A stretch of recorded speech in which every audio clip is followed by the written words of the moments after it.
What's up, everybody? Welcome back to Actuali Podcast. I'm Chris. I'm DJ.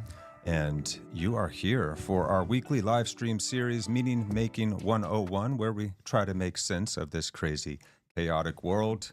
And we do so together. We're not any great teachers. We're just some normal Joe Schmoes here, along with you guys, trying to figure out how we can be that change we wish to see in the world, because we're realizing now that the most effective way to create the long-term lasting change we seek is to change this world from the inside out by ourselves, becoming more informed, wise, more loving and caring and creative people. So let's do it. Today we are going to cover an excellent YouTube channel's recent episode. Guys, check out the Radical Center if you are looking for objective, non-biased, reasoned critiques and dialogues on all things happening in the world today, particularly in this world of, or these times of intense division, stratification of society, the growing concern of what people are calling the woke mind virus. We're going to get into all of that. Both of these guys are just amazing human beings, and I think they're doing extraordinary work out there. Today, we are covering, let me bring the names up again and refresh my memories here right quick. We're shouting them out, but names are hard. So Leslie Elliot is interviewing Ryan Rogers. Both of these folks are therapists, and they're talking about Ryan's experience in graduate school, what he experienced, and they are terming the woke indoctrination of therapists. So we got a decent amount of clips here, but we highly encourage you guys to check out this episode for yourself, because we're only going to cover a little bit of it, not even the first half, and you'll be surprised by how much there is here. Let's go ahead and jump into our first clip without further ado. Here we go. So what was your expectation when you went to graduate school for counseling? Did you kind of know that there was some of this out there, and were you prepared for it? So I had spent 2 years finishing my undergrad bachelor's degree, and I had encountered some of this wokeness in undergrad. My student job in undergrad was working at the Addiction Recovery Center, and I kind of like... Oh, yeah. Sorry, guys. I'm used to listening at fast speed there. Let's slow it down. Let's bring it back down for the normal folk. Bring it back down. Yeah, that's like friggin' flash speed right there, Took man. me a minute. I'm like, Yeah, right. Big city. Okay, here we go. Yeah. So what was your expectation when you went to graduate school for counseling? Did you kind of know that there was some of this out there, and were you prepared for it? So I had spent 2 years finishing my undergrad bachelor's degree, and I had encountered some of this wokeness in undergrad. My student job in undergrad was working at the Addiction Recovery Center, and I'd kind of butted heads with the director there. At one point, she'd said one of our primary missions at the recovery center was to decenter white men. oh my God. Wow. Yeah, and at one point they used the center's social media to promote a Planned Parenthood rally. And I came to her and I was like, I don't think this is really appropriate. We have conservative students. I feel like we're alienating them. And her words to me were, the boat is only so big, I can't save everyone. What? And I remember, oh my gosh, it was very shocking to me. But at the time I thought, this is an isolated thing. Yeah. So that's just the intro. We got to decenter white men. This is our main priority here as therapists. That's the problem with the overfixation on the marginalized and what is pushed out. Yes, of course, we should look at, people and things on the margin, but when you bring that in, you get a goop of mess. And also you have to kick things out from the center, such as cohesive family units, white men. I'm sorry, we're a country that was settled and immigrated by 60% white people. That happens to be the most people. Yeah, what we're seeing is the politicization and racialization of everything in our culture. So it's seeped into academia, even in the world of therapy, where you're really trying to be a lot as objective as you possibly can to understand people. You have to understand what their value orientations are in order to help them. They might be different than you, but you're trying to help them overcome anxieties, depressions, trauma, and so forth. This is something altogether new and quite different. Oh yeah, and now that they're putting it in therapy, or they have been putting it in therapy, we got to think it's just like, okay, well, why would you go to therapy as a white cisgendered heterosexual man? Yeah, right. which, happens to be okay. So if you assume that the American population is broken down where it's like a little under 60%, but let's call it 60% is white, a little under half is male, but let's just call it half, right? And then the vast majority of that, but let's just say like 92% is just heterosexual and doesn't think that they're another gender. Now you're kicking out a significant portion of the population from interaction and care, which would, just statistically speaking, wouldn't be the best way of going about helping the most amount of people, right? If you just break it down and just look at the numbers that way, you can say, oh, well, this doesn't work, so why are we doing it? Well, it's hatred, because there's people that are teaching the people that are now going to be doing this stuff that grew up learning, or I won't say grew up, but got their education learning the oppressor oppressed narrative every way, which way through. Yep. And now they're putting it into, the caring applications. Where does that and oppressor oppressed narrative come from originally? What if I come to one of these therapists? Does and that not come from Marxism, though? Well, exactly. You know? That's Yep. that, and you could go like further than that, but like, yes, Marxism, talking about Marxism and specifically what Marx did, and then the people after him did. Yeah. Because you could say like Kant and Hegel set up the idea of having a thing and its opposite, and then them working it out, which is partially true in certain circumstances, but not entirely true, Yeah. and nothing to base a religious political philosophy off of. Because there are like your body, it has an automatic system that either raises your arousal level or lowers your arousal level. But Sympathetic nervous system? I think it's autonomic Or nervous autonomic. system. Yeah, and the sympathetic response to Is the... Yeah. Okay. so. But the human organism, as is like to be said, that creates societies and stuff, it doesn't necessarily have an a thesis and its opposite, an antithesis at all times. It's too complicated of a system to reduce it down to that. But when you do reduce it down to that, you have to reduce it down to the point where there's an outside and then there's an inside. And we want to decenter the people that we don't like from the inside and marginalize them while bringing in the marginal into the center. It's oversimplified, and then it sounds like it gets into but dangerous what, territory. What is there. marginal? They say, well, homosexuals are marginal. It's like, well, I know some pretty well-adjusted, fabulously rich and awesome and wonderful people that are just well-adjusted that happen to be gay. Yeah. They're not marginal. They're actually pretty central within their communities. Yeah. So what do you mean by marginal? And Yeah. What about the young kid that grew up in some rural area?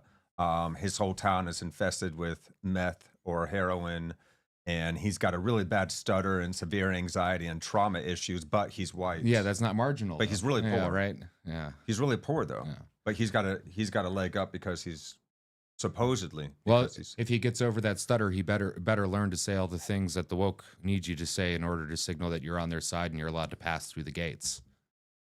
Gatekeeping is a thing, and it should always be a thing, but you have to be careful about who your gatekeepers are and what they're keeping the gates for. Truth story. If you've got Yeah. if you've got the horde rebels who are trying to steal all your stuff, keeping the gates, we don't call that gatekeeping; we call that invasion. But anyway, yeah. So this is this decentering whiteness stuff. This is more of the woke language, decentering. You'll hear that a lot. Yeah. Yeah, indeed. So yeah, let's go ahead and check out our next clip here. So we left off with the boat is only so big from his professor. Check this out now, guys. It was very shocking to me. But at the time, I thought this is an isolated thing. This isn't widespread. This isn't a huge cultural phenomenon. And then I got to grad school, and it was like that on steroids. I remember one of my first classes in my first semester was it was called Counseling the Culturally Diverse. And a professor said that a chief objective as a therapist is to become a political activist so you can, quote, burn it all to the ground. Oh my gosh. So that's Wow. We don't That get was it, your burn it down, professor? right? yes, what they that's the say. overarching mentality. Like, mental health would be secondary compared to social justice. I have Wow. Okay. So now she's raising a book, and we'll show you guys this That real fast. right here. Counseling the Okay. culturally Is this the diverse. book? Yes. Yeah. Is this the book you used? I had or the eighth edition of that. What is this? This is the Yeah. So she's got like the 6th, he's got the 8th. Anyways, so nuts, right? I hope you guys can see that this is not going to necessarily be able to help people. In fact, it could cause a lot of damage to people when we're not actually addressing the root causes of their traumas or depressions or anxieties, and we're just automatically assuming that has something to do with some political activistic ideology. Well, you know, if you have a prescription for something before you've even figured out what the problem is, of course you're going to be like, well, look, see, this is the problem. He needs to go to my prescription. Jumping to conclusions. Yeah. And not the the good leaping kind. It's like, idiot leapers leaping to conclusions. And I don't mean like, stupid people. I mean, there's good leaping, which is like you'd say somebody has good intuition. That'd be a good leaping to a conclusion. But this is somebody who has no intuition ever, trips down everything, stumbles on their own toes, making the decisions about stuff. And I hate to be that reductive, but it kind of is. If you watch the Robin DiAngelo's and Ibram X Indies and this, the what we call the woke, the enlightened proletariat, if you will, they all seem like people that didn't get past the teenager angst, you're oppressing me, dad. No, even the term woke was taken from spiritual transcendence into political awakening, and it's just left at the level of politics, not the level of true self-realization or transcendence. And it was the which sees us all as one. It was the super far leftist types that created, and then it got into the lingo of the young people that created the idea of woke. And I remember I was at a coffee shop in Shepherdstown, and the guy served me the coffee who, I've known since he was real little. Like I said some early morning hungover philosophy at him. And he was like, oh man, that's woke. And this was before I realized what woke was. And I just looked at him and was like, no, never woke. Always awakening, but never woke. And he's just like, so it started out on their side and it was a cool thing. And then, well, the other side, when you come up with something, they're going to start calling you it to the point where it makes it derogatory. And I like the term woke because it is what it is. It's the enlightened proletariat, but you don't want to say the enlightened proletariat all the time, or, the agnostic or the cultist. But it really is at this point a self-assumed enlightened proletariat. Yeah. Well, I know better than you, so I can have judgment over you, and I'm right. You're wrong. This new thing is right. Yeah. And like the right can have its own woke constituency, and I'm not going to get in that bag of worms. It's quite contentious right now. You're but so much taller than me. Hold on. There we go. Yeah. And I'm sitting up straight today. You're riding high now. Yeah. Now we're talking. But yeah. So yeah, it gets crazier and crazier and crazier as we go here. And now we're teaching people to inflict this on other people in the realm of psychology. Oh yeah. And we're literally infantilizing minorities, which is what comes up now. Check this out, guys. Yeah. And I was just, it's been 2 years since I took that class, and I was just shocked at, remembering. And it's not, there's a lot of just blatantly anti-white bias, but the way that they treat minorities is so infantilizing. Just rationality is not for racial minorities. That's a white thing. I would feel so insulted. I know. It's that's So I want to go back to something you said, though. It was when you were working at the addiction recovery place, they wanted to decenter white men in addiction recovery. What does that have to do with any of that? How did they rationalize that? So much of that just seems so bizarre to me. And there was kind of a culture there. It was set by the director and our chaplain, actually. Our chaplain every day would complain about how terrible white men were, and he was a white man. So it wasn't like I usually wasn't personally offended as a white man. It was kind of this weird theatrical performance that people would put on to kind of signal that they were part of the culture. Yes. There's a term for this. It's like in-group fealty. You're basically demonstrating, I'm a part of the group too. Don't ostracize me. I'm following the thing. And it's, of course, a form of virtue signaling that you're virtuous to try and give that impression without necessarily actually being virtuous. Yeah, well, and that comes from too, and you've probably, if you're watching this channel, you've probably come across this conversation, but the idea of in-group, out-group preferences, and the vast majority of people on the planet and civilizations on the planet have always had an in-group preference. The only people that don't have an in-group preference are white liberal people. So like Anglosphere, liberal, or Eurosphere white liberals, they have an outgroup preference. And notice what he said. He's like, I didn't feel like personally insulted because, well, white people, because it was insane. Well, but also we've been told, we white people have been told not to, look at race and care about race and do all that stuff, to the point now where it's like we don't have an identity. We're not very allowed metropolitan. We're culture. We're not allowed to have a white identity. And it's like, well, white people aren't just white, dude. No. There's, the Irish, there's the English, there's the Scots, and that's just like 2 islands. Yeah. And then, you start getting into we're the like content. everyone else. We're mixes of different ethnic groups. And also very distinct ethnic groups too. Like in Europe, like you can tell a dude that's like straight up Nordic. And or the same thing Italian, Well, absolutely. and the same thing with Africa. It's not just all the same people. And when you say Chinese, they're like, oh, you're racist against the Chinese. It's like Chinese isn't a race. Chinese is actually like 17 different, I think it's 17 different ethnotypes. Yeah. And some of them might not exist anymore because there were some purges, Boy. Yeah. Boy, oh boy. But yeah, and so it's like him as a white dude coming at this, trying to be honest about it. It's like, well, he doesn't have racial identity because racial identity is bad. And I still believe in this. I don't like racial identity, like identitarianism.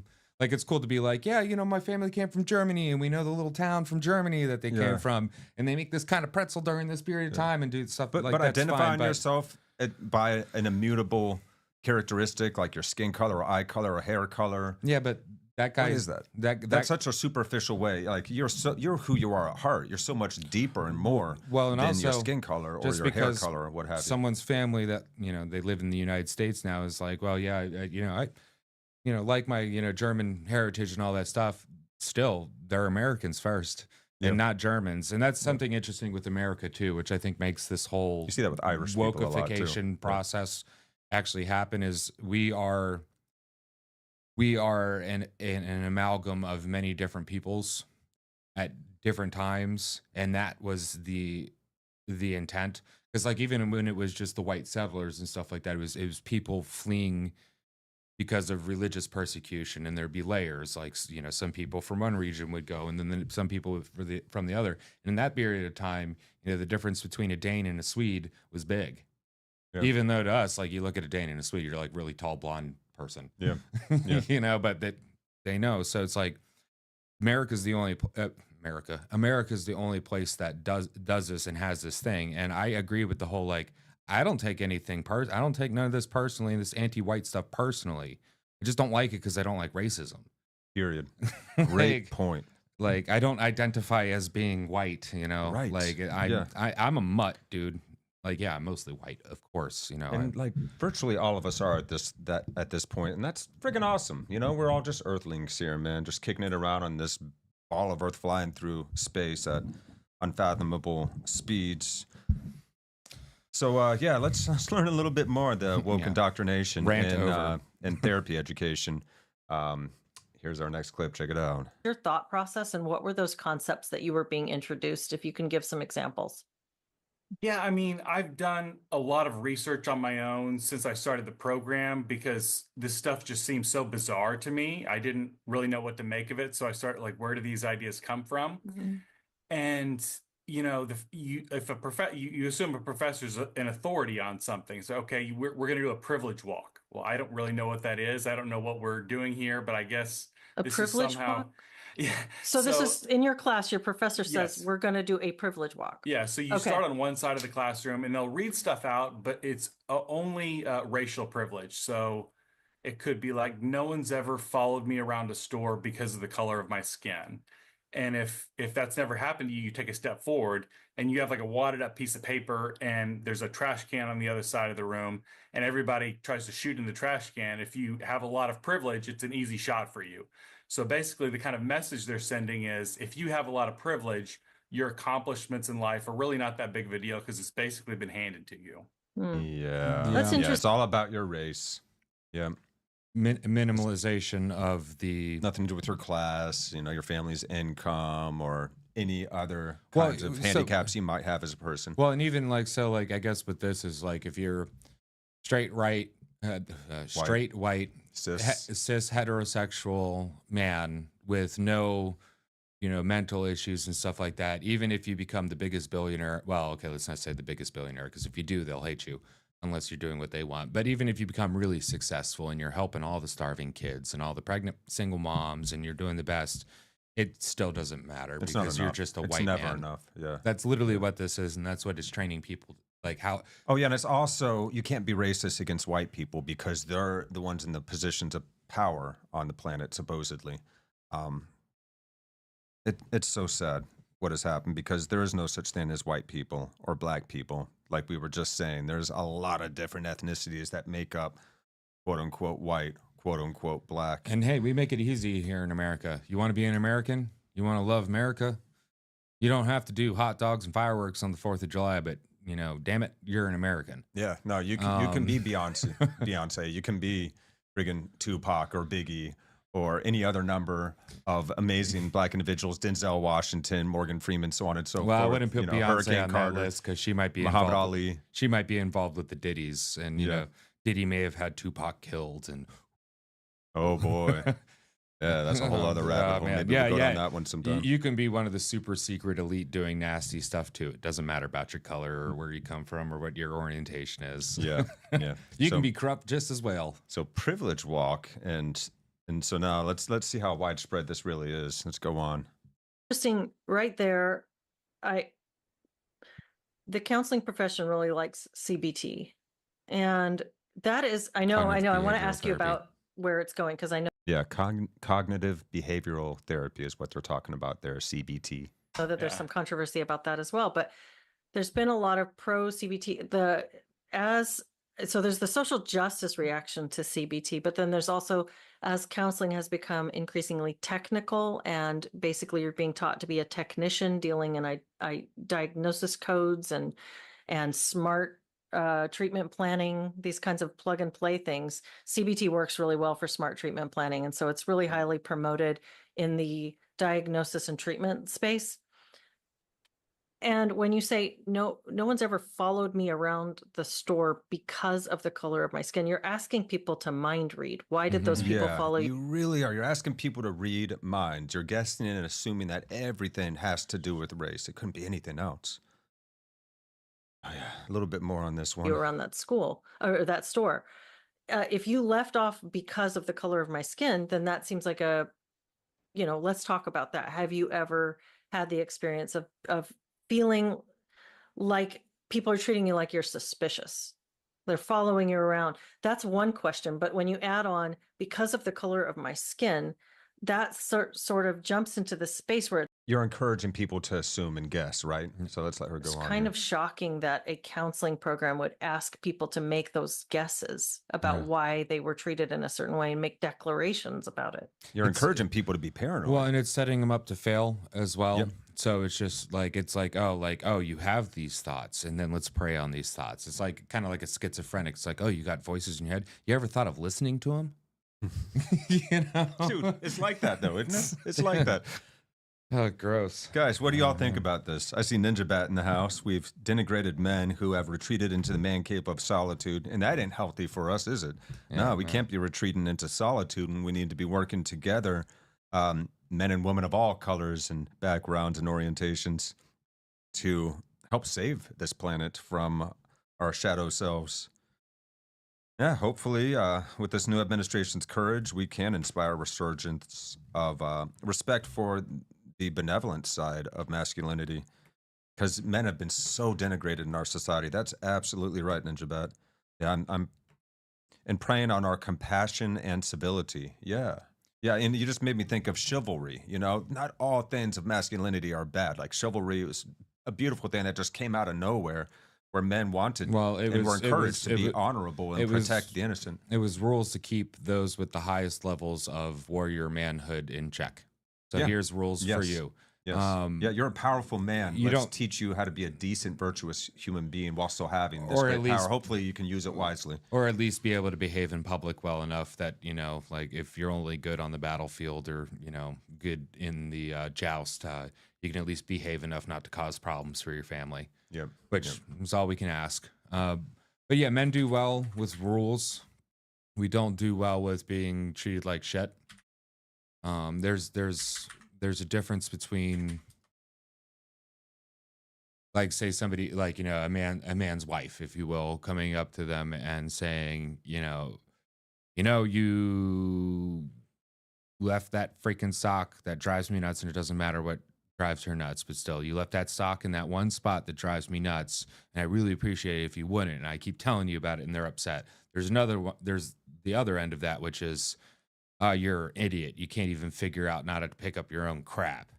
Yeah. You're a total piece of crap. Like, no, it's like, men were good. It's like, oh, damn. Yeah. I can leave my sock in this other spot and it doesn't bug her, but this one spot.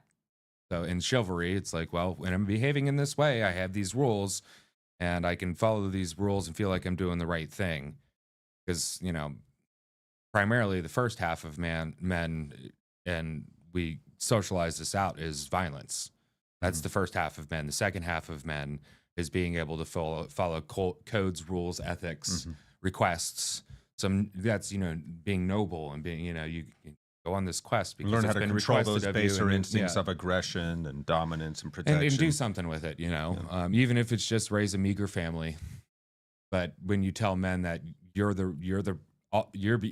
are the reason for all the problems, which it's just not right. It's not correct. But also, men, we really can't argue against that. We're the ones who fight the wars. We're also the ones who die in the wars. We commit vastly the most amount of crime. No, and we also have the highest rate of suicide. Highest rate of suicide. Yes. So it's like, no wonder. So if you tell men that they're crap and everything's their fault, they're gonna believe you. But if you tell men they can be good and honorable and encourage them in that direction, they're gonna believe you too, and award them for that, then you can get chivalry. Yeah. Yeah. Absolutely. Yeah. So, on the subject of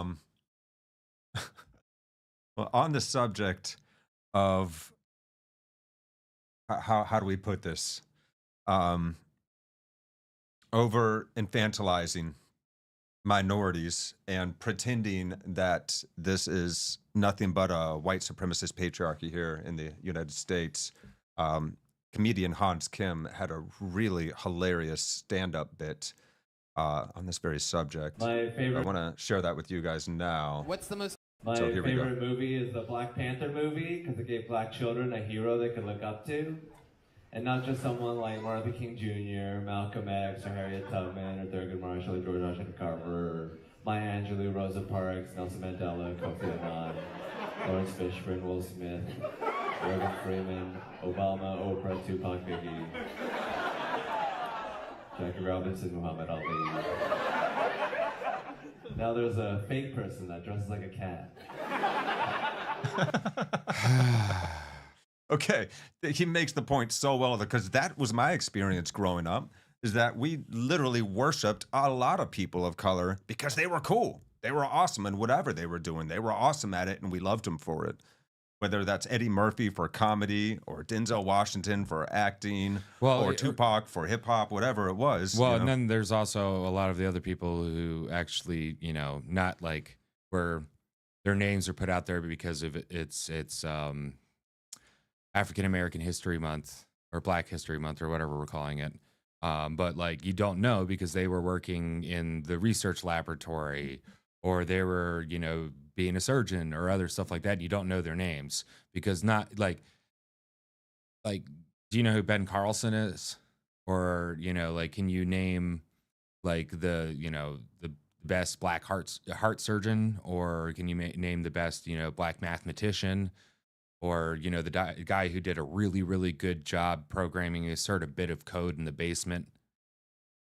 Like, no, because we don't make celebrity of that, but it doesn't mean it wasn't valuable. And we don't have to assign a characteristic to it like black or man or anything else to just be like, this individual is remarkable.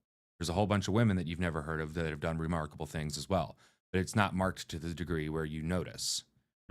Because we're obsessed with celebrities, and I'm glad this is dying, but this idea of celebritizing people. Martin Luther King, flawed man, great man. Said a lot of good things that we need to really pay attention to, but he's not a celebrity. Of course we celebrate him. We have a day for him, but he's not a celebrity. And celebrities, when you look at celebrities, they're not usually good people.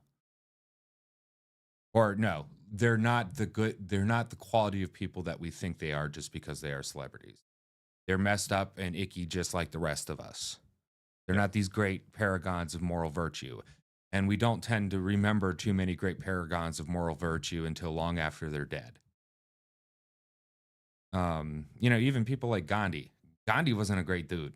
Like, if you look into Gandhi, he wasn't great, but he had a point on some things, and he caused a lot of problems too. It's a mixed bag. True story. But we do celebrity worship kind of stuff too, and we almost do that with protected classes now. That's the new thing, like you must be, well, actually look at it, it's like I got a trans kid, I'm close to celebrity. I'm trans myself and have a trans kid. I'm a celebrity family. Celebrate me. It's like that, like I want to be the celebrity. All of this feel like a lot of appeal to ego? Oh yeah, no, magnify ego rather than help us transcend egoic attachment and identity. Yeah, it's the realm of if you think of ego as, so it's the opposite of woke. It's definitely not awakening, which is a continuous process. We should never think of ourselves as awakened because that never ends. There's no cap to enlightenment, and that's so to speak. Cap. No cap. All right, check this out now, guys. We're going to continue the rest of this clip. Yeah, so in multiple of my classes, they've pushed this idea that you cannot use CBT on a racial minority. Okay. Interesting. In undergrad, you can't use cognitive behavioral therapy on a racial minority? I had great professors in undergrad, and they actually went over this literature, and that's not true. CBT is very effective across different populations. Of course. But the reason they say you're not supposed to use CBT for racial minorities is because rationality is racist. Which it's that whiteness. Statement seems kind of racist to me. That sounds very racist, doesn't it? That itself sounds very racist. Well, it is because it's basically saying if you're a minority, and in this case in America, if you're a minority, if you're any shade less than paper, well, actually no, if you're any, if you're black, brown, indigenous, or gay, or trans, or whatever it is, not logic, it was rationality isn't for you. So what they're saying is you can't understand rationality if you're any of these things, which is absolute nonsense. Now, I don't agree that everything can be summed up in rationality in rational terms, because how we get from here to there is not really necessarily insulting. Well, yeah, no, and infantilizing, it's denigrating. It's projection. Like they're literally telling you who they are. This is the new KKK. They just don't realize they're the KKK. These are the new Nazis. They just don't realize they're the new Nazis. They are projecting. They're the eugenicists. Yeah. They are, Oh, yeah. And that's actually something that Marx encouraged, as I recall. Oh, Marx was a terrible racist. Hard R's. Oh, yeah. No. Yeah, no thanks. But, when you have the idea of oppressor versus oppressed, it's better to be an oppressor, which means you're better. So you have to look at other people as less. And that doesn't mean you can't create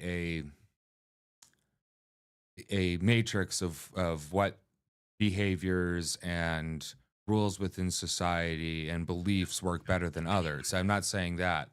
Yeah. But you can't, just be like, oh, because you look like somebody who I believe believes something that is inferior, you must believe that. Like, nah, like humans aren't like that. There may be a small degree that genetics changes the way your brain is and how it works, but not enough to just wash over the whole average of how humans function. Here it is. Let's see if this shows up on the screen. Oh. No, can't get it. Nah. No, here, let me pull this up for you guys. Yeah, we don't have the autofocus on because, the autofocus tends to go in and out. But yeah, so really, the people who are pushing this stuff are showing their colors, and this is why I'm glad that everything DEI has been abolished and sent to the nether places, because it is racist. And yes, it's affecting white people now, but what happens when the Hispanics become the most successful because they're the highest growing in this country? Well, then the black people are going to be told that the Hispanics are stealing their jobs, which right now I'm wondering why I kind of have an idea about it, but why black people are still only 13% of the population. Hispanics are growing, and for obvious reasons. And it's not just because they're flooding in, but it's also because different Hispanic cultures still value family, so they actually have kids. and go. Whereas so it goes every layer. Once the white people turn into the minority, there's going to be another majority, and then we're going to have to go after them. And then when they become the minority, there'll be another majority, and we're going to have to go after them. The issue here is the idea of the oppressed and the oppressor. That's not how nature works. Now, you could say there are predator and prey, but there's a whole lot more symbiosis than just predator and prey. Even though there kind of is. That's why when you're making a deal with somebody, you're going to buy something, you got to be on your heels about it because there is that relationship. But, so there it is. Check it out. Accuse your enemy of what you are doing as you are doing it to create confusion. That is Karl Marx himself, the father of communism. Doesn't look like a nice individual to me. Yeah, well, with those hard R's, it's pretty clear exactly where he stands. So, yeah, here we are, guys. So let's go on and let's learn about how we're supposed to affirm everything. Like as though bringing rationality into the discussion is like a racial minority couldn't handle that. So they've actually said rationality is racist. Yeah. Okay. Interesting. So what are you supposed to do to help a person who's a racial minority? Was there some sort of a protocol for that? Basically, affirm everything that they say. If they say some type of discrimination happened or they feel someone is prejudiced, it is end of story. Like in CBT, you say, okay, let's break down the situation. What happened? Did anyone else see it? How can we look at this? How can we reconceptualize this? All the race hoaxes those are all bad. It happened and it's as bad as it can possibly be. Wow, dude. Wow. So yeah, we are truly seeing the racialization of everything. Let's learn about how microaggressions can be lethal and fatal now. Yeah, I'm kind of like that whole, would you rather have a live kid or a live trans kid or a dead kid? God, that all this stuff is connected. It's all connected. It's all the same thing, and it's taken over. So when people are like, "Oh, you got to watch out for the neo-Nazis and the white supremacists," I'm like, dude, if the neo-Nazis and the white supremacists actually had no, they do. They're the woke. They just won't admit that they're neo-Nazis and white supremacists. Yeah. Also they're the ones that were stopping Jewish students and professors from getting to go into their classrooms. Well, they're to also learn or to teach. They're also the ones saying black people and brown people are too stupid for rationality. Apparently, and remember, it was the black. If you believe this stuff, you are essentially saying that the Black History Museum had the little pyramid of whiteness. Oh yeah, and part of that was like being on time, being punctual is white supremacy. Behaving properly in public. It's like that's really? Well, it wasn't white supremacy; it was whiteness. Whiteness. Oh, that's whiteness. Right. These terms, whiteness, which is now supposed to be capitalized, apparently. Oh, and blackness is capitalized too. Oh, so we finally won that agreement because I was offended that white was not capitalized and black was capitalized there for a while. I'm glad they changed that. Oh, I'm not sure if one isn't and one is. Okay. I just know that blackness is now capitalized. Well, so I'm assuming that whiteness is too. So actually, okay, in that case, it hasn't happened. It's the Associated Press, the AP. Their standards of like how you're supposed to write stuff is black is supposed to be capitalized, white is supposed to not be capitalized. But I wouldn't be surprised. Oh, this is how we're going to correct for injustices over 200 years ago that every culture on the planet was also taking part in. What they're saying is, just white's a commonplace thing, but black, we gotta separate the blacks and let you know. It's like, dude, I smell a racist. Yeah, let's demonize the country that fought a civil war to end racism. We fought pirates that were doing slave trade in a time with where our every Marines. single other country and every culture in known human history has enslaved its own people and its neighbors over and again, whether it's in Asia or Africa or Europe or anywhere else, including here in the Americas. The Native Americans were not all like fluffy bunny rabbits.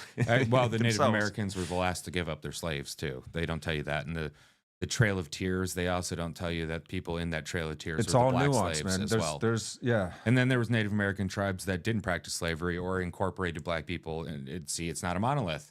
No. Because the Sioux aren't the Cherokee aren't the Apache aren't the Crow aren't the whoever knows from some Lakota some tiny yeah. little canyon within Yeah. Oregon or something. You know, it's like, no, they're different. Some of them were incredibly docile and generous and very socially, you could say, advanced.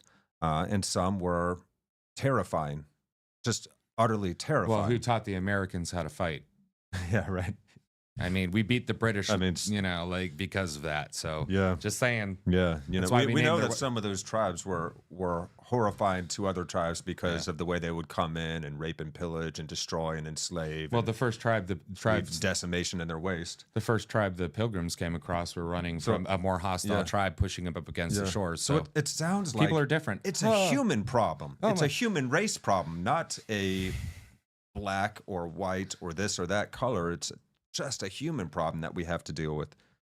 Yeah, You know, out group, in group preferences Yeah. is kind of like what we're butting up against here. yeah, absolutely. So yeah, let's dig in now to the microaggressions and how lethal and fatal they are. Here we go. Entities, the issues around race, you're supposed to bring that up early on in the clinical relationship. So Yeah, it's preferably in the gross. first session, you would say something like, how does it feel for you as a person of color to work with me, a white person, as your therapist? And we were given scripts to follow for that when I was studying counseling. So And I wondered scripted. if that came up for you guys. Yes, we did go over that, but it's interesting because it feels kind of contradictory because at the same time, if you look in Daryl Wing Su's book on the section on microaggressions, almost anything that you say could potentially be offensive. And so, yes, you're supposed to bring up the issue of race, but you have to be so sensitive around it because everything could be, you know, and the way they frame microaggressions in my class was they're lethal and fatal. Like microaggressions Wow, could really? potentially be on par with murder. Yep, that's where they take it. Well, and the microaggression thing is just a subjective thing, according to if somebody takes it as a microaggression, That's right. which goes back to they're So what do you telling do? you to read somebody's mind. Yeah. Yeah. And it's like, dude, like it's a fallacy on a fallacy on a fallacy on a fallacy that we're all just agreeing to that it's not fallacious from the start and every component in between. Yeah, yeah. Here, look at Ninja Bat's comment. Reinforcing delusions equals anger and aggressive behavior.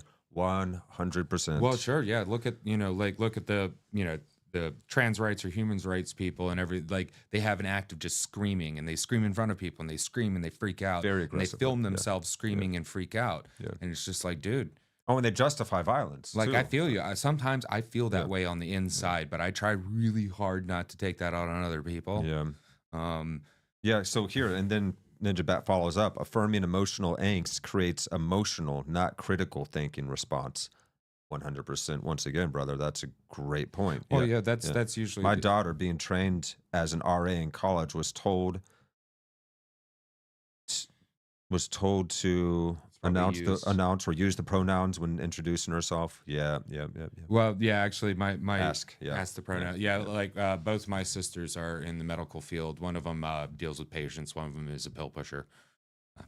It's rampant. It's everywhere. But yeah, it's to the point where it's like it'll have their preferred pronouns, but then also their biological sex, because a preferred pronoun is a courtesy. And what offends me about this is it's not a courtesy that's willingly given to somebody. Well, it usually is. It usually is. Like if you look like a she, we call you a she. If you look like a he, we call you a he. It's not something that should be legally but- enforced by any means. Well, compelled. It's like, I don't know you. I don't know what the Z's or Zim, Zays, I don't know what that is, and I'm not going to play. Yeah. Like, that's a courtesy I'm not going to give you. It's like coming into my house and saying, where's the little bowl to wash my hands? And Bring they're it to mad me. because we're not believing what they believe. Well, and even if I did believe what they believe, and actually to a You certain still shouldn't have extent, the right to force people to speak the way you want them to Well, speak. you That's know, insane. I mean, yeah, you could call me, I'm not young anymore, You but can ask nicely, and most people will actually do it, you could call, I demand that you call me young Master David. Right. Because I am relatively young. I'm a master of my own identity, and my name is David. I don't have master of my, or not identity, my own future. So I don't have kids. I don't have a wife. So I'm a master of my own future. That's why we call little boys young master. The butler, young Master Bruce. It's for that. So I demand that you call me that. Now that sounds ridiculous. It sounds absolutely ridiculous, even though I have a good reasoning behind it. Sounds a little white supremacist patriarchal to me. Yeah, right. Oh, a butler. Oh no, he has a butler. Remember a few years ago during COVID when it was terrifying to talk about this stuff and question it at all because you'd be getting death threats from people you actually know. In fact, I know you experienced something like that yourself. And I've been threatened. I've had people get up in my face, tell me that I'm on the wrong side of history. I've had women try to chest bump me and push me around and shit in public places, and you get all pissed off. And even, and yes, these are the peaceful, loving, superior, nobly minded people too, right? That are doing that. Yeah, well, so they say. Calling for violence, threatening violence, actually trying to commit violence. Yeah, and I will admit, at certain periods of time, I can be, a little shit, but I'm not malicious. It's just like, okay, you want to play this game and have your opinion. I like fencing, right? Back and forth, and ooh, and the people who get it are like, oh yeah, let's go, and they don't get violent or whatever. Even if they are the self-righteous, super woke people, if they enjoy the art of the fencing of the conversation, you actually end up having a really good conversation. Yeah, true. If they're willing the to. people who aren't willing to do that, they're like, why do you look happy? It's like, because I don't want to look mad. So I'm just like, yeah, and I'm having fun and I'm laughing. And I'm like, okay, but yeah, what about this? Isn't that a little ridiculous? So Ninja Bat says, my pronouns are bite me. Maybe a little bit combative. So how does that work? It's like bite is going to the store. Yeah. Bite is going with me's wife. I'm sorry, bro. All right, but yeah. So let's jump ahead. I know that there is a winter storm brewing outside. I don't want to keep DJ here too late, so we're going to keep on moving through our last few clips here, guys, and highly encourage you guys to check out the rest of this episode of the Radical Center. The actual title of it is right up here. It's Worse Than You Think, The Woke Indoctrination of Therapists with Ryan Rogers. Just go to this channel, the Radical Center, share. Roll it up real quick so they can see it because our faces. There you go. Yeah, Radical Center right there. And watch the rest of this. We're kind of jumping around with our clips a little bit. Did you leave that unsubscribed? You better hit subscribe. My goodness. Oh, I'm subscribed on my channel, but not on Actuali. So there we go. Boom. There we go. Bam. Subscribed and liked. Heck yeah, these guys deserve a lot more people following them. So guys, get out here, like and subscribe the Radical Center. And of course, Actuali as well. If you enjoy what we're doing here, we're looking at the far-flung reaches of the web, trying to find all of the most choice picks that we possibly can deliver to you guys here so we can make sense of this world together. And we need to turn this thing up rapidly. So start sharing this stuff with your friends and family. And let's get everybody involved in this collective sense-making project that we possibly can. Because not one mind can figure this out alone. It's going to take millions of us working and talking together through these hard topics. So here we go. Continuing. Just roll. Yeah. Lethal and fatal. So you're supposed to bring up race, you're supposed to make it an issue, but at the same time, you're walking through this field of landmines where anything could be potentially a horrific aggression. Mm-hmm. They're enforcing self-harm. Lethal and fatal. Lethal and fatal. No, I definitely saw that also in the teachings that I received. Everything is offensive. This is offensive, but then if you do this instead, that's offensive too. So it is just a sea of landmines. And it's interesting if you look at different texts, you get contradictory messages. Even two texts that are both built on critical race theory. One could say that you should believe race is a social construct and we're all one race, the human race. And another book could say it's a microaggression to say we're all one race, the human race. I've heard that before. That's so crazy. It's a microaggression to say we're all one race, the human race. Well, remember? It was Black Lives Matter versus All Lives Matter. All Lives Matter. That's exactly. Do you remember the story where that's one woman who, I think it was in California, yelled All Lives Matter at a bunch of racist Black Lives Matter people, and then somebody shot her in the throat and killed her right in front of her boyfriend? So that was one of the... How many people died? Dozens. I think it's more than what are the official count. At least a couple dozen is the official count, right? Yeah. I've heard into the 30s. That died during the quote-unquote summer of love. Yeah. As a direct result of the violence. But so... Which is why, like, the real actual crazes, which were a minority on January 6th, probably thought it was okay to try and storm the Capitol, is because they saw the burning of whole city blocks day after day after day for 3 months and they're straight. pushing. They're like, screw it. You know, they're going to do it, and they're not going to get in trouble, so I'm going to do it. And if I get in trouble, Doesn't at least I excuse can it. It's murder. wrong. You know, violence is wrong. Period. You know, unless in true actual self-defense in a moment of being attacked. So this whole idea of microaggressions being fatal and lethal gives the excuse to then, if you sense a microaggression, it's actually violence, so you are justified in using violence in defense against somebody else. Yep. So now you're giving this false illusion of, I'm just defending myself while I'm burning down your home. Yeah. Yeah. But it looks like I have 10 more seconds on this clip. Let's finish that and then jump to the next. Mm-hmm. So you know, any direction you go could potentially be offensive. Yeah. Well, it's anti-rationality, that's for sure. Okay. Yeah. Well, that's a good summarization. It is continuing on with the anti-rationality. So everything is problematic in the world of wokeism. And let's find out how crazy this minefield really is.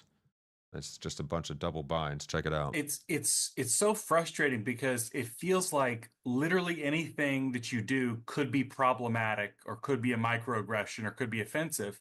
You know, you're obviously not allowed to have a different opinion, you know, but you're also not allowed to keep your mouth shut. White silence is violence. Right. But then if you speak too loudly for social justice, then you're drowning out the voices of the marginalized. But you're a white savior. And then if you talk too loudly. Loudly for social justice, then you're drowning out the voices of the marginalized. Yep.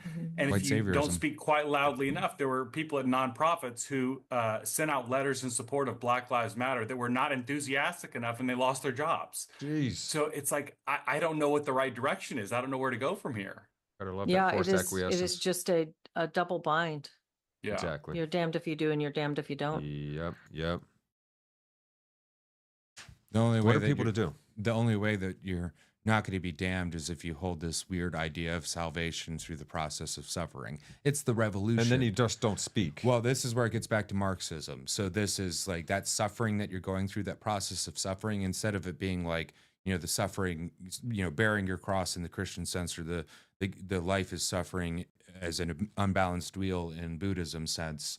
It's the grind, the fight, the suffering, the you punishing yourself and going through the struggle sessions as part of the revolution. And the revolution is your God. Well, it has become a new religion. That's why people refer to this as a cult. Yeah, and that's the Hegel end. Yeah. Is he brought the spirituality into the thesis antithesis end, and it's just like this movement through the process is God. The process is God. A lot of cultism going on nowadays as we lose our sense of the sacred. Well, of course, like, because like if you're not going to church, or, you know, whatever your preferred religious place is or spiritual place is, if you're not really actually doing that, you got to turn to other things. And occultism, it's flashy. You know, and it's like, ooh, it's mysterious. And it's bigger than you. It's something that you can be involved in. You can feel good about yourself. You're on the noble path. And then for $15.99.95, you can get yourself 3-course lecture series. They'll teach you your divinity of God. Yeah, and teach you about your original sin of being white. Yeah. Oh, yeah. Even more if you want to go down that struggle end. Yeah. Ugh. Yeah, gross. Oh, boy. So, social justice is why we're here. Let's learn about this mentality. Committed to therapy, but kind of, I didn't really know what else to do in my career. And, you know, social justice seems cool. So, you know, why not? But there has been, I mean, there's a lot of troubling things in the program, but to me, it's the whole atmosphere. You know, social justice hangs in the air, and it's almost like everyone's constantly walking on eggshells. There was one time in my class, this is just one of many examples. These two students, a man and a woman, were having a conversation, and the guy says, I think they buried the hatchet. And the woman says, oh, you shouldn't say that. It's cultural appropriation of the Native Americans. You know, so anything that you say could be problematic. It could be offensive. It could be a microaggression. And everybody's constantly just cognizant of, you know, you could step on a landmine. Yeah. Purity rituals. Did you find that it was coming mostly from faculty, from other students? Where was it coming from? I think the professors set the tone very early on in the program. 2 classes you're required to take in the first semester are counseling the culturally diverse and your professional orientation. And both of those make it very clear, social justice is why we're here. And if we have time left over, we might talk about mental health. Wow, dude. Wow. So they're putting social justice activism at the fore of therapist education rather than the actual practice of therapy. Literally training them to be activists, like what they're doing with kids in school. They're not teaching them about reading, writing, and arithmetic. They're teaching them about activism. Yeah. Yeah. So when, you're talking with family members or friends and they're saying that this stuff is not in the schools and not in academia, this critical social justice stuff, show them the radical center. The proof is plentiful. It is in all this stuff, and it has been for a while now. And it's very well documented at this point. Well, they've got curriculums. You can go look it up. Yeah. So, okay, yeah, let's learn more about Ryan Rogers now, gentleman on the left here, and his history, because this is actually really telling. Get us to the spot. Here we go. Is that right? Yeah, let's roll. Of that. So I actually went to my professor's office after that because it really bothered me. I was still in this mindset of, I can say something and something might change, a little naive. Oh, yeah.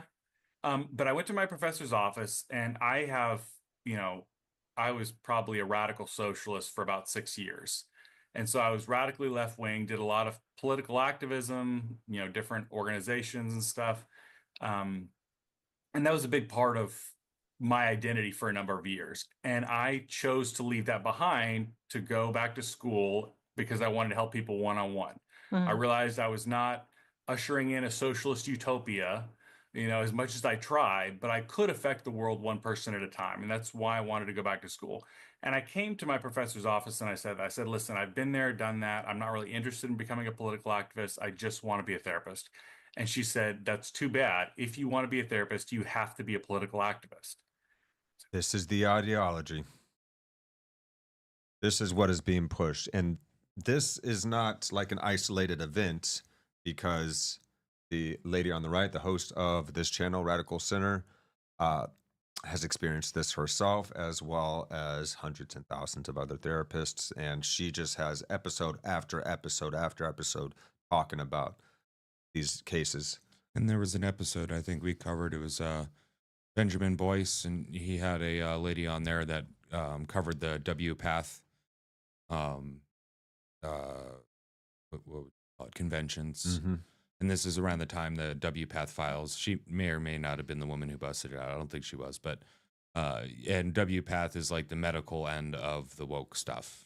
They're the ones who get to decide what is considered a being trans. Like at that period of time, they're trying to figure out if eunuchs were to be considered on the trans spectrum and whatever. Whereas eunuchs, that's actually a tragedy and severe abuse and mutilation.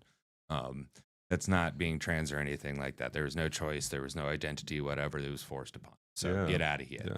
Get out of here. Wild stuff. Boy. Yeah. So it's been, and it's not just, the race stuff or the queer stuff or even more of your baseline socialist stuff. Let's just look after the poor and screw the millionaires. It's all of that, because it all comes from the same freaking roots. Oh, and it's nation destroying, and that's what it's designed to do. That's from the inside. Exactly. It's designed to destroy nations. Yeah. And you can't fight America militarily. You can fight them psychologically. Well, check out Yuri Bezmenov. He explained it real well. The Soviets won. They just didn't last long enough to realize they did. So here we go, jumping ahead. Let's learn more about how you have to be a political activist first and foremost in order to be a therapist in this new world. Wow. Did she elaborate on that at all? Yeah, let's go back a little bit. Yeah, if you want to be a therapist, you have to be a political activist. Yeah, told this by his... Yeah. By his wow, did she elaborate on that at all? And this is a guy that is a former self-described socialist for a number of years, and then he realized, well, this isn't working. I want to at least try and help people one-on-one. So he tells his professor, this is why I'm here. I don't want to worry about the political activism. I just want to help people. I just want to do therapy. And she's like, well, you can't do therapy alone. You actually have to be a political activist first and foremost. And that's just insanity. So let's go on. I mean, it was kind of a little bit in her office, but throughout the rest of that class and a number of other classes, the mentality is all of the major problems your client is going to have, unless it's a white male, heterosexual middle class client, like all the problems all other clients are going to have are predominantly systemic and structural. Systemic racism, capitalism, the patriarchy, cis heteronormativity, those are your major problems your clients are going to have. And so you're limited in your effectiveness in one-on-one counseling. So you need to devote a lot of your time to what they call advocacy or being a political activist. There it is. Yep. And advocacy doesn't necessarily mean telling somebody it's like, hey, you know, the cop did something that they shouldn't have done to you, so you should probably sue, or you should talk to your governor and stuff like that. It's like advocacy turned like that end of thing. Like if you got a problem, talk to your mayor, talk to your governor, but like turned all the way up. So it's like any tiny little problem you need to, and not even tiny little problem, you got to make problems and you got to insert it into places where it doesn't need to be. And it's just gross, activism, man. political activism first and foremost, above everything. But I'm advocating for you. Why don't you realize I'm advocating for you? And they're just choking out the people that they're claiming to help. Yeah, it's ridiculous. It's really sad. So where do you go for therapy now? Everyone's doing political activism, even the therapist. So where do you go for actual therapy? Well, you're going to have to search long and hard and look at reviews and talk to your therapists and find out where they stand on this kind of stuff to be able to find a good therapist nowadays, which is a shame. But I'm sure there's a ton of great people out there still. Yeah. So let's learn a little bit more about the dehumanizing aspect of this ideology and Uncle Tom syndrome. This is so insane that this is actually in a textbook and it's being taught to therapists. Let's go. Well, isn't that so fascinating that the people teaching counselors right now can't conceive of a person having problems outside of these main headlines if they are a specific color, skin tone.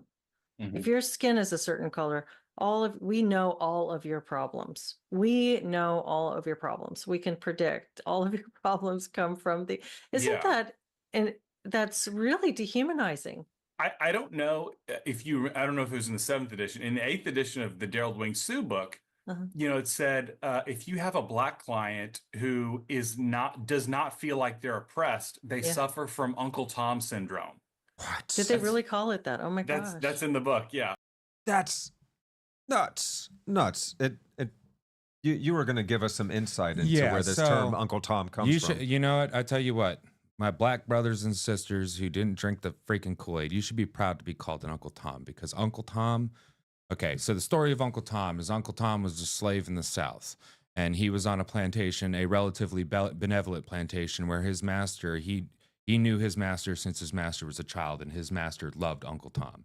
And Uncle Tom was called Uncle Tom because he was an uncle to everybody on the plantation. And then one day times get hard, and it's either sell Uncle Tom or sell the whole plantation. So Uncle Tom, when he went to his master, was like, why are you selling me? He's like, look, man, like I either have to sell you or I have to pay up, or I have to sell everybody. And Uncle Tom was like, the head man for everybody in that community. And then he gets sold, and luckily to a relatively benevolent, very flamboyant man from Louisiana. And the reason why he got sold to him is because he saw a little white girl, and he shouldn't have cared about a little white girl, fall off the dock and, into the water. And he, without thinking about nothing, and he could get killed for touching a white girl, went in, jumped in the water, and rescued her. So at risk of himself, torture or death. It's him sacrificing himself one time, then sacrificing himself again. And then, so he was kind of essentially colorblind in that moment. He said, that's a human being. I'm going to help her. I didn't care. It was a little girl. Like, you go save a little girl. Regardless That's what you do. of what not thinking about himself. Yeah. So then, his new master's wife was a pretty nasty human being. So when his new master, when the little girl died, she was very sickly. I'm not going to ruin it for you. Spoiler alerts. This is Uncle Tom's Cabin. Yeah, this is Uncle Tom's Look it Cabin. up, guys. So read the book. Once his second master, I think, dies, the wife sells him to a really horrible master. And the really horrible master is where you get the idea of, beating him all the time up against his tree. And there's this character, Sambo. And Sambo loved to do what the master wanted him to do and loved to dance his jig and wrestle with akimbo and beat the crap out of him. So he was the guy that was kind of the He was suck the up. actual, what we consider Uncle Tom. And what was his name? Sambo. Sambo. So don't be a Sambo. Be an Uncle Tom, because Uncle Tom has nothing Yeah, but to do. be careful being a white dude and telling a black, because even if they don't get culturally, right. Sambo is a really bad insult, and as it should be. And so basically what ends up happening is Uncle Tom ends up dying under the cruel. So people mixed up Sambo hold for on, Uncle Tom. hold on real quick though. So to finish Uncle Tom's story, Yeah. his Uncle Tom ends up dying right before his master can actually buy him back. So yet again, sacrifices himself again for the people he loved. So that is a Christ story. And Uncle Tom was a fictitious character, but the writer, she was trying to combine what was actually happening from many different accounts of what was happening during slavery in the South. Right. And then created the centralized character. Yeah. Uncle Tom was nothing but a man of nobility. Yeah. And a man of God as well. That's the other thing. He could virtue. recite the Bible even though he couldn't read it. And it was the little girl that he saved that taught him how to actually read the Bible and read it to that's people. Great. I love it. So go ahead and love read the book, and this whole Uncle Tomism shows you how out of touch and out of reality with these people who push this crap are, because they don't even know what the story is of Uncle Tom. They're just like, oh yeah, you're an Uncle Tom. Where the term he comes wasn't from. the suck up. Yeah. Yeah, he was held in high position, but that didn't mean he's a house N-word. Jeez.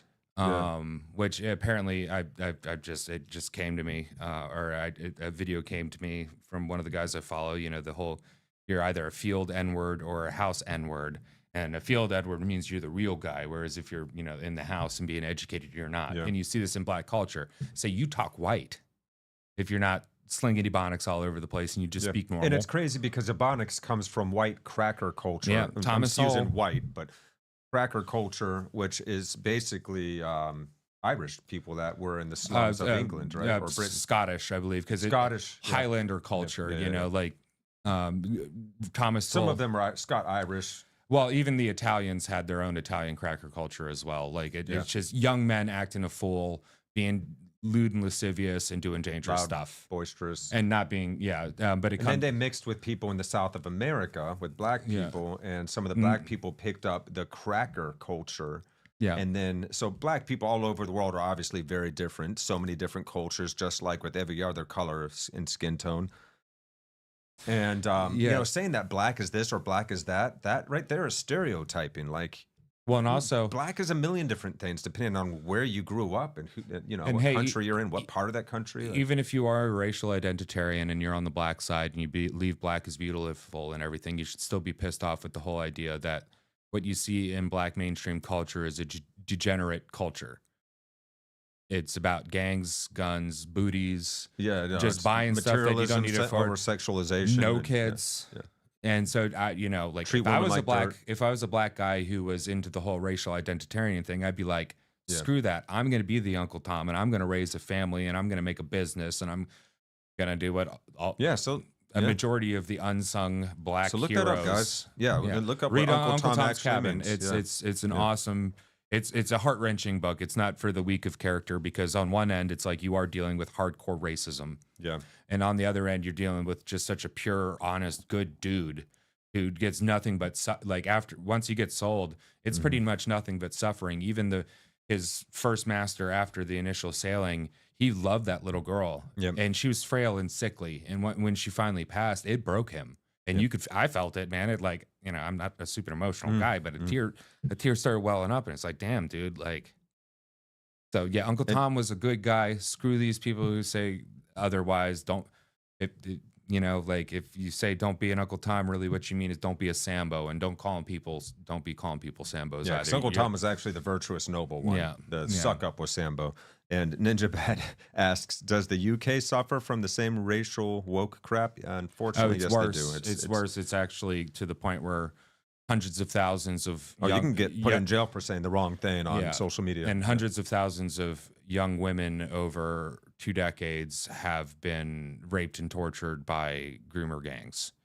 I'm not going to get too far into it, but look it up. It's absolutely disgusting. And the government has been covering for them. So people who are like, Britain's so much better. It's like, no, Britain went further woke faster than America did. Wow. It's due to their internalized racism. Sorry. Yeah, it's due to their internalized racism. Yeah, that's what it is. He just said it. So, yeah, and this is going to be our last clip tonight, guys. And we're not even through the first half of this episode. Absolutely check this out, guys. Look for the Radical Center channel on YouTube. And this video, it's worse than you think. The woke indoctrination of therapists. Link is in the description of this video. Let's finish this out. Check it out. They call it that. Oh my gosh. That's in the book. Yeah. Wow. It's due to their internalized racism. I don't know. I don't remember reading that. I wouldn't be surprised. I haven't read this book cover to cover. We're talking about the inverse of what the book says. It's pretty horrible. I did a video. One of the first videos I did when I started uploading things to YouTube was just a meandering through this book and responding to some of the things in it. This book, titled Counseling the Culturally Diverse. Gross. Show people this is really what they're really teaching this. It's like a Saturday Night Live sketch, this book. I feel like there's a number of people who I've told what happens in grad school or what's in my textbooks. They don't believe me when I tell them. Like, there's no way this can be real. Do you mind if I ask how old are you? So that's all we'll show you guys tonight. We highly encourage you to go and watch the rest of this video. It's definitely revealing, to say the least. And they're doing incredible work over there on the Radical Center channel here on YouTube. We want you guys to know more about the people that are doing this kind of work out there.